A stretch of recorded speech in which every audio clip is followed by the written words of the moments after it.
Hi guys, I'm really nervous, so bear with me. Okay. I met Gus in 3rd grade. We were 8 years old. A close family friend passed away that year, and I remember I got to sit crying on the big comfy beanbag chair all day by myself. And Gus just kept coming over to me to make me laugh. He was the only person to cheer me up that day. I wish he was here right now cheering me up.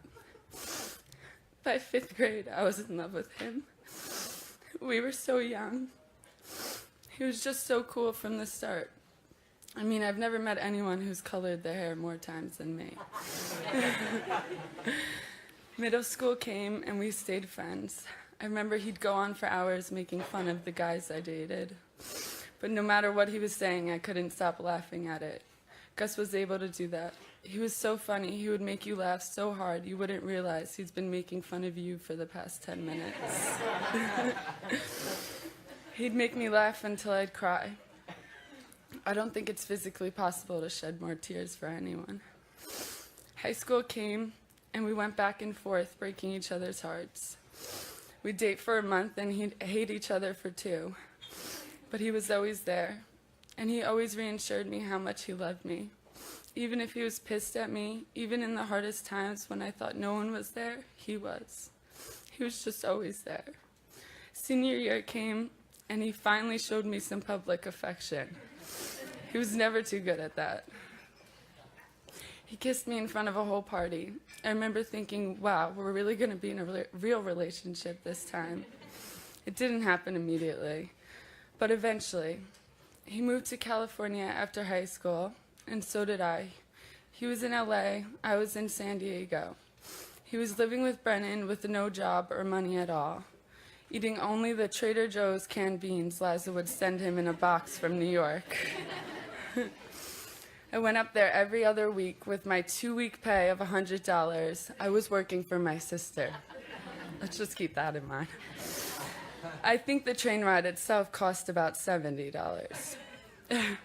I'd have to steal food from my sister's house and bring it up so we didn't have to eat those beans. I think he wore the same pants every single day that year. And for some odd reason, it never grossed me out. He'd step out of his pants that were literally molded to his legs. They were so stale they would stand up straight. And I never even flinched. I mean, that's true love if you ask me. He eventually moved back home to Long Beach. I think it took me maybe 2 months to run back after him. I might as well have just immediately moved all my stuff into his tiny room because I don't think I slept in my own bed more than 10 times that year. I was glued to him. I hated working. I didn't want to be away from him, which was pretty strange because we did absolutely nothing but sit in his room every day. I'd watch him smoke the clips people left at his house the night before because either he didn't want to leave his house to get weed, Ian wasn't around, or he had no money to buy it, which was usually the case, but he never worried about that. He always knew he'd have all the money he needed one day. He always knew he'd be something more.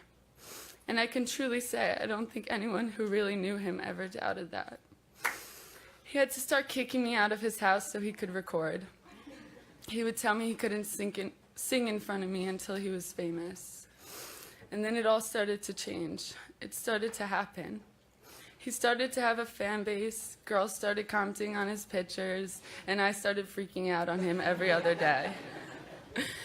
But no matter how much we fought, he wouldn't stop telling me how much he loved me. We'd break up, and the next minute I'd get a text from him saying, "I love you." He made it so hard to ever be mad at him. He'd tell me, "No matter what, Emma, you're always my family." And I didn't really know what he meant by that until now. I'd get mad at him and say, "I'm not your freaking sister, Gus, I'm your girlfriend." But now I get it, because I feel like I've lost the closest thing to me. But you know what makes it feel a little better? Knowing he's right here by my side. Knowing how much he hated to see me cry. Listening to his voice sing me to sleep. and knowing how much he loved me. I think he told me that enough times for all of eternity. But I still can't help but wait for the day I get to see that smiling face. Tell me how much he loves me one more time. I don't think anyone could ever forget a smile that big. Gus, I don't know if this will ever get easier, but I know with your guidance I can make it through. We all will. There's an empty hole in my heart, but with every single beat, I can feel you shining through it. You are my soulmate, and souls never die. You live through me. He lives through all of us.